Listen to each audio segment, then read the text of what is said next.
Sir sir అంటే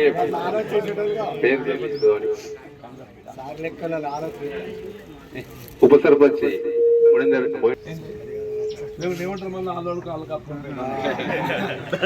మీరు అట్లాంటి ఆలోచన చెబుతున్నారు.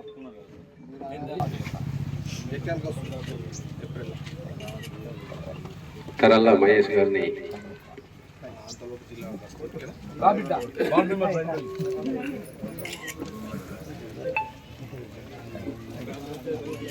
శ్రీమతి నక్కా సౌమ్య గారిని సన్మానించాల్సింది.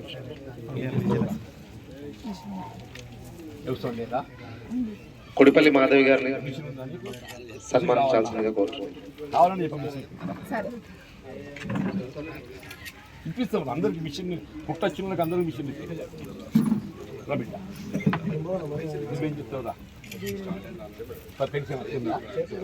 కోఆప్షన్ సభ్యురాలు విజయలక్ష్మి గారిని సభలో కప్పాలి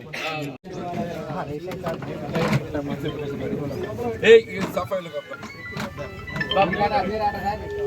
పర్మనెంట్ నౌకర్గా వాళ్ళు టెంపర్ అయ్యేదానికి ఎక్కడ పంచాయతీ సిబ్బంది కూడా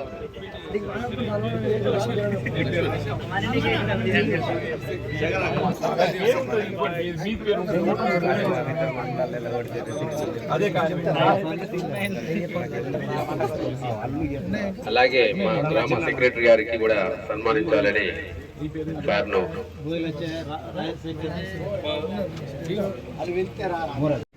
మన గ్రామ కోఆప్షన్ నెంబర్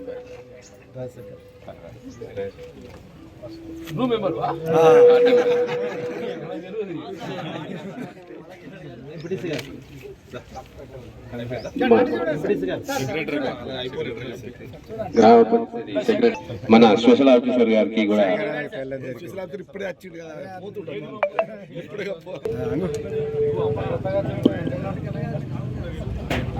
మన హెడ్ మాస్టర్ హెచ్ఎం గంగారం గారికి సన్మానించాల్సింది.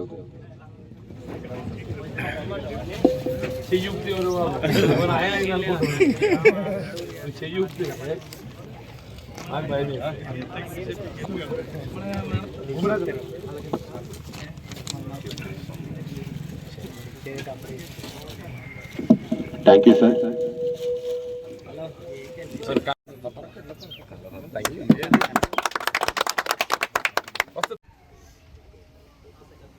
ఇప్పుడు 5 సంవత్సరాల కొరకు ఎంపికైనటువంటి స్థానిక సంస్థల ప్రజాప్రతినిధులు, గ్రామ పంచాయతీ మరి పాలక మండలి పదవీ కాలం ఏదైతే ఈ రోజుతో ముగుస్తుందో మన తిమ్మాపూర్ గ్రామానికి చెందినటువంటి గ్రామ సర్పంచ్ గారి సోదరి అంటే లక్ష్మణ్, మీరు రమ్య లక్ష్మణ్ గారు, అట్లాగే ఉప సర్పంచ్ మోహన్ రెడ్డి గారు, మరి పాలక మండలి సభ్యులు మహేష్ గారు, ఇతర వార్డు సభ్యులు,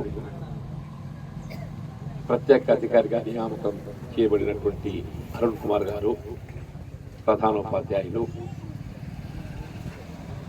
బ్లాక్ కాంగ్రెస్ అధ్యక్షులు నందన్న గారు, సింగిల్ విండో ఉపాధ్యక్షులు సురేందర్ గారు, మాజీ గ్రామ సర్పంచ్ గారు అయినటువంటి మురీందర్ రెడ్డి గారు, ఇతర గ్రామ పెద్దలు, రైతు సోదరులు, యువమిత్రులు, ఈ 5 సంవత్సరాల కాలం ఏదైతుందో మన గ్రామ అభివృద్ధి కొరకు రాజకీయాలకు అతీతంగా పాటుపడినటువంటి గ్రామ సర్పంచ్ గారు, ఉప సర్పంచ్ గారు, మరియు పాలక మండలి సభ్యులను అభినందించే విధంగా కార్యక్రమాన్ని నిర్వహింపచేయడం నిజంగా ఇది ఒక సత్సంప్రదాయం.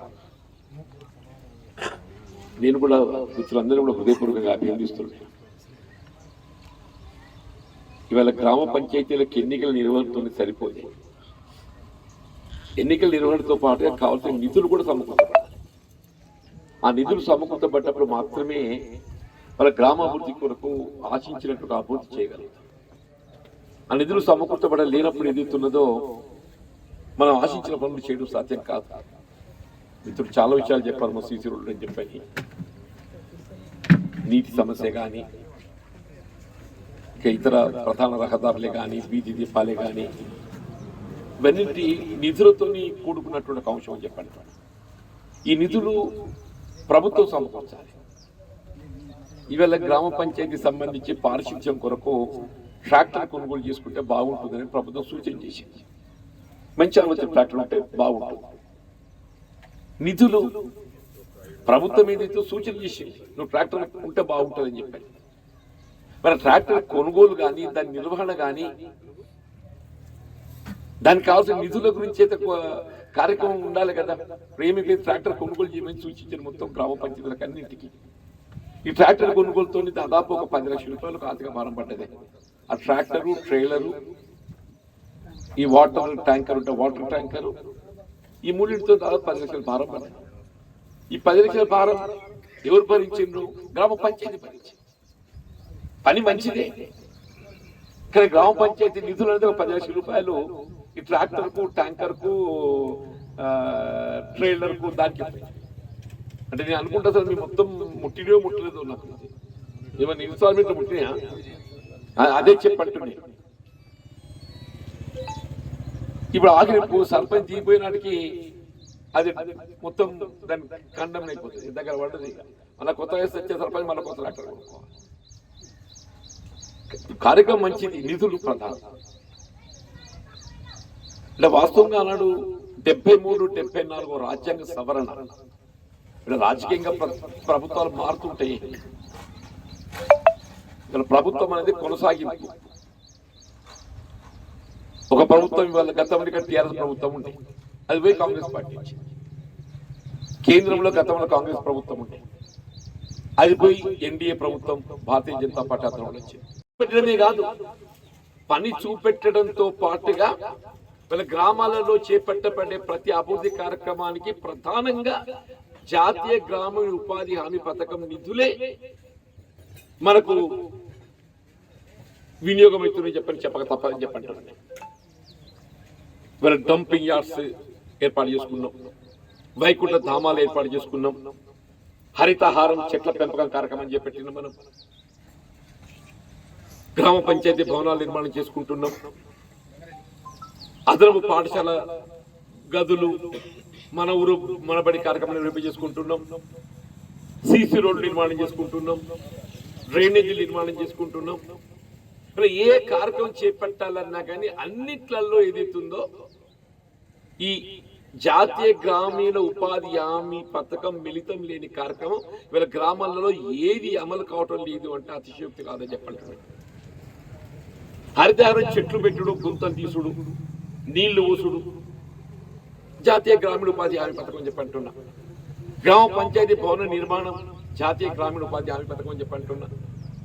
వైకుంఠ ధామం జాతీయ గ్రామీణ ఉపాధి హామీ పథకం, డంపింగ్ యార్డ్ జాతీయ గ్రామీణ ఉపాధి హామీ పథకం, అన్ని అంటే వీళ్ళ గ్రామ పంచాయతీలకు గ్రామాలకు ఏది ఇస్తుందో జాతీయ గ్రామీణ ఉపాధి హామీ పథకం ఒక వరం లాంటిదని చెప్పంటారు. ఇటు నిరుపేద వ్యవసాయ కూలీలకు పని కావాలైన వాళ్లకు పని చూపెడుతుంది, గ్రామానికి కలిసి అభివృద్ధికి దోహదపడుతుంది. 2 రకాలు చెప్పంటారు. అందుకే చెప్పండి, ఎక్కడ పోయి చెప్తున్నాను, అది ఇది అది కొనసాగుతుంది. వాళ్ళ యూపీఏ పోయింది, 10 సంవత్సరాలు కొత్త ప్రభుత్వం వచ్చింది, ఎన్డీఏ కార్యక్రమం మంచి కార్యక్రమం కాబట్టి ఈ ప్రభుత్వం కొనసాగిస్తుంది. కాబట్టి ఇది రాష్ట్ర ప్రభుత్వం కూడా ఇవాళ 13 ఫైనాన్స్, 14 ఫైనాన్స్, ఇప్పుడు 15 ఫైనాన్స్ కూడా నిధులు విడుదల చేయకుండా కేంద్ర ప్రభుత్వం విడుదల చేసే నిధులకు అనుసంధానంగా నేను రాష్ట్ర ప్రభుత్వం నిధులు విడుదల చేస్తానని చెప్పని రాష్ట్ర ప్రభుత్వం కూడా నిర్ణయం తీసుకున్నది. రాష్ట్ర ప్రభుత్వం నిధులు విడుదల చేస్తుంది. మన రాష్ట్ర ప్రభుత్వం అసలు ఇస్తుందని చెప్పి అంటే కూడా కరెక్ట్ కాదు. రాష్ట్ర ప్రభుత్వం కూడా ఏదైతుందో ఈ 15 ఫైనాన్స్ కానీ 14 ఫైనాన్స్ దానికి అనుగుణంగా స్టేట్ ఫైనాన్స్ కార్పొరేషన్ ఎస్ఎఫ్సి నిధులు ఇస్తుంది. ఎస్ఎఫ్సి ఆ నిధులు కూడా కొద్దిగా ఎన్నికో ముందు వస్తుంది. ఇప్పుడు కొద్దిగా పెండింగ్ బకాయిలు పడ్డాయి కాబట్టి ఈ దీపే సర్పంచ్ మా బిల్లులు వస్తాయో రావని చెప్పి ఆందోళన చెప్తున్నాను. ఇవాళ ఒక పేపర్ చదివింది నేను, మనం దించుతుండే ఛార్జ్ ఇవ్వండి ఇస్తాం, మరి మా బకాయిల సంగతి ఏంటని చెప్పంటున్నాను. కోర్టు కూడా పోయింది. మా ఈ అమ్మాయి వేందో రమ్య పోలేదో నాకు తెలియదు, కానీ కొద్దిమంది కోర్టు కూడా పోయినా దీపోతా కానీ మరి అచ్చే బిల్లుల సంగతి ఏంటని చెప్పండి.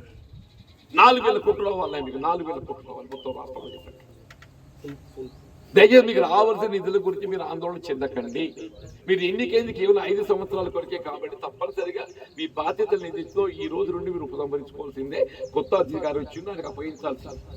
కానీ మీరు రావాల్సిన బిల్లులు ఏమున్నా కానీ తప్పకుండా ఏదైతుందో ఇలా పోయిన ప్రభుత్వం పోయింది కాబట్టి ఆయన దగ్గర పో, కేసీఆర్ దగ్గర పో అంటే ఆయన బాధ్యత లేదు. కొత్త వ్యక్తులు ఎవడన్నా కానీ ఏదైతుందో ప్రభుత్వం కొనసాగింపాలి, తప్పక చెల్లించాల్సిందే. మీకు రావాల్సిన బకాయిలు ఏదైతుందో ఎంత ఉన్నా పైసా ఏదైతుందో రేపు రాబోయే బడ్జెట్ లో పెట్టించి ఇప్పించే బాధ్యత నేను తీసుకుంటాను చేయాలి. కాబట్టి ఏదైతుందో ఈ ప్రక్రియ నిర్ణయం చేయడానికి కొంత సమయం పడుతుంది. కాబట్టి ఇప్పుడు మనం ఎన్నికలు నిర్వహించలేక ఈ ప్రత్యేక అధికారి నియమించుకున్నాం అంతే తప్ప వేరే ఉద్దేశం కాదు. మనం దానితోనే పార్లమెంట్ ఎన్నికలు వస్తున్నాయి. రేపు ఫిబ్రవరి 15కో ఏదో షెడ్యూల్ వస్తుందని చెప్పి అంటుండే. పార్లమెంట్ ఎన్నికలు అయిపోయారు కదా, మార్చ్ ఏప్రిల్ అవుతుంది. అయిన తర్వాత ఈ 1 టర్మ్ చేసి వచ్చినప్పుడు మే జూన్లో షినుకు పడే లోపల ఏదైతే మీకు ఎన్నికలు తప్పకుండా అయితే చెప్పండి. షినుకు పడే లోపల వర్షాకాలం ఆరంభం లోపల తప్పకుండా గ్రామ పంచాయతీలకు ఎన్నికలు నిర్వహించడం జరుగుతుంది. స్థానిక సంస్థల ప్రత్యేకాధికారి ఏదైతుందో ఇది శాశ్వతం కాదు. మనం ఏ విధంగా బాధ్యత నిర్వర్తిస్తామో మీరు నిర్వర్తించలేరు. కోపానికి వచ్చిన మంచిది. ఇది మీకు అదన బాధ్యత మాత్రమే. మీకు అసలు డ్యూటీ వేరే ఉంది, అటవీ కాపాడటం. ఇది అదన బాధ్యత.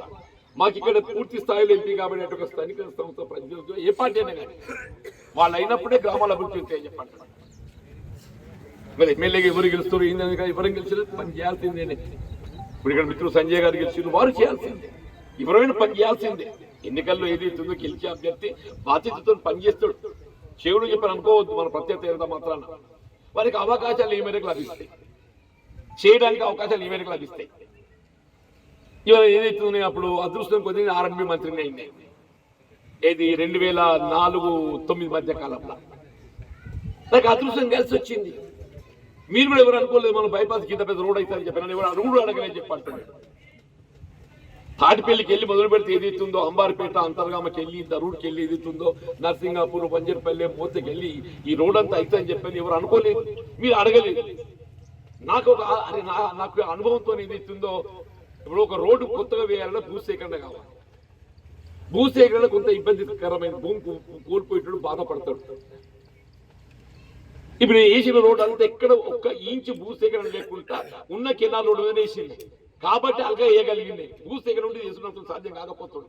ఫ్రీ బస్సు ఆడలో ఫ్రీ బస్సు అసలు వాస్తవంగా ఏదైతుందో ప్రభుత్వం మీద భారం పడుతుంది. ఇదంతా జనాకర్షణ పథకాలు. జనాన్ని ఏ విధంగా ఆకర్షించాలి, అధికారం రావాలని జనాన్ని ఆకర్షించాలి. మహిళల సౌకర్యం అనుకూలిస్తే వాళ్ళు కొంత ఆకర్షించబడతారు. వీళ్ళు ఫ్రీ బస్ అనగానే నీ ఆడు ఎక్కిండో లేదో ఫ్రీ బస్ అయిపోయింది అంటున్నాడు. మా ఊరి బస్ వస్తలేదు అంటున్నాడు. మళ్ళీ అదో పంచాయతీ అవుతుంది. నిన్నటిదాకా బస్సు తీసుకుపోయి చేసిండ్రు, వాళ్ళకి కొత్త బస్సులు కావాలి. అన్నీ ఇంకో గొప్ప విషయం అమ్మా, ఏ పెన్షన్ రానోళ్ళకు ఆడోళ్ళకు గృహిణులకు ఏదైతే 2500 రూపాయలు. ఇప్పుడు మనకు రకరకాల పెన్షన్లు ఉన్నాయి. వృద్ధాప్య పెన్షన్ ఉంది, వితంతు పెన్షన్ ఉంది, ఒంటరి మహిళ ఉన్నది, బీదీ కార్మికురాలు ఉంది, వికలాంగులు ఇవన్నీ ఉన్నాయి కదా బాబు. కొంతమంది కొత్తగా లగ్గం అయితే 20 ఏళ్ళకి వాళ్ళకి ఏ పెన్షన్ రాదు, వాళ్ళకు కూడా 2500 తల్లి. నీకు అత్తుందా పెన్షన్ ఏదన్నా పత్తలేదా? 2500 ఇస్తాం. ఉగాది నీ భర్త మీద ఆధారపడాల్సిన అవసరం లేదు. ఆయన బయట సంవత్సరం ఏమైనా చేసుకొని నీ ఇంటికి సిలిండర్ ఇస్తా 500 రూపాయలకు, నీ ఇంటికి కరెంట్ బిల్లు కడతా, నీకు 2500 ఇస్తా. 3 తీర్లు రావు ఈ అమ్మాయికి. మా పొలాలకు నౌకర్లు ఇస్తా అని చెప్పి అంటున్నాం. 2 లక్షల ఉద్యోగాలు ఉన్నాం. ఇలా 15,000 ఉద్యోగాలు నోటిఫికేషన్ ఇస్తున్నాం బాబు. కానిస్టేబుల్ ఉద్యోగాలు 15,000 ఇవ్వాలి. ప్రకటన ఇచ్చింది ఇవాళ ఇచ్చాడు 15,000. అక్క చెప్తున్నా ఇవన్నీ చేయవలసిన పనులు ఎవరైనా చేయాలి. బాధ తెలంగాణ ఎందుకు తెచ్చుకున్నావు? నువ్వు తిని పండు అడగా నీకు వస్తుంది తెచ్చుకున్నావా? మీ అటువంటి వాళ్ళు ఏదైతుందో పోరాటం చేసి ఉద్యమం లోపల ఏదైతుందో ప్రాణాలు త్యాగం చేస్తే తెలంగాణ వచ్చింది. మా అటువంటి చేపట్టొచ్చిందా? మేము అనుభవిస్తున్నాం. ఇవాళ నేను ఎమ్మెల్యే అవుతున్నా, నేను మంత్రి అవుతున్నా, నేను ముఖ్యమంత్రి అవుతున్నా, పార్టీ రాజకీయ నాయకులు. మీ అటువంటి వాళ్ళకైతే నౌకర్లని ఇద్దే కనీసం అది ప్రాధాన్యత ఇవ్వాలి. కాబట్టి ఈ 2 లక్షల ఉద్యోగులు సంవత్సర కాలంలో భర్తీ చేసే విధంగా కార్యక్రమం రూపొందించి అమలు చేస్తుందని చెప్పండి. పబ్లిక్ సర్వీస్ కాన్స్టిట్యూట్ చేయబడ్డది. ఏదైనా ప్రభుత్వం అనేది కొనసాగింపు రాజకీయ పార్టీ ఆలోచనలు ఏ విధంగా ఉన్నా కానీ అది వాళ్ళ బాధ్యత. వీళ్ళ కేంద్రంలో మోడీ గారే కానీ, గతంలో కేసీఆర్ గారే కానీ, అంతకుముందు సోనియా గాంధీ కానీ రేవంత్ రెడ్డి ఎవరైనా ప్రజల కోసం పనిచేయాలనే ఆలోచన విధానం అని చెప్పంటున్నాను. నేను కూడా చెప్పంటున్నా, నా అదృష్టం 40 ఏళ్ళు అయిందే, నా అంత అదృష్టం ఎవ్వరు లేడా. నేను మొన్న చెప్పిన ధరలు చెప్పింది, నేను మొత్తం తెలంగాణ రాష్ట్రంలో అన్నిసార్లు గెలిచిన ఎమ్మెల్యే ఎవరు లేడు, నా అన్నిసార్లు ఓడిపోయినాడు కూడా. నేను 6 సార్లు ఎమ్మెల్యే గెలిచిన, ఒకసారి ఎమ్మెల్సీ గెలిచిన. ఎమ్మెల్యే 5 సార్లు ఓడిపోయింది, 2 సార్లు ఎంపీ ఓడిపోయినా. లెక్క 5, 2, 7, అది 7 లెక్క నిండింది అంటే కథ చెప్పింది నేను. అంటే ప్రజా జీవితం అనేది రకరకాల హోదాలతో ఉంటుంది బాబు. కేవలం ఎమ్మెల్యే గెలిచిన పని చేస్తాం చెప్పడం కరెక్ట్ కాదు. అందరూ ఎమ్మెల్యేలు కాలేరు, అందరూ ఎమ్మెల్యేలు కాలేరు. ఎమ్మెల్యే ఎవడో కూడా అయితే 100 కోటికి, అంత మాత్రాన ఎమ్మెల్యేతోనే పని అయితే ఎమ్మెల్యేనే కావాలనుకుంటే కూడా కాదు. మీరు కూడా యువకులు ఉన్నారు చెప్తున్నారు, మీ హక్కుల కోసం మీరు పోవడం చేయాలి. ప్రభుత్వ విధానాలకు అనుగుణంగా మీరు కార్యక్రమాలు అమలు చేయబడే విధంగా ప్రభుత్వం ఒత్తిడి తేవాలి. ఇవాళ ఏదైతుందో MLA is not only source, is a source, but is not only source. స్వచ్ఛంద సంస్థలు ఉన్నాయి, వాళ్ళకి ఏ పదవి ఉండదు, సేవా దృక్పథంతో పనిచేస్తారు. కాబట్టి అందరం ఎవరైనా పనిచేయాల్సింది చేస్తాం తప్పకుండా.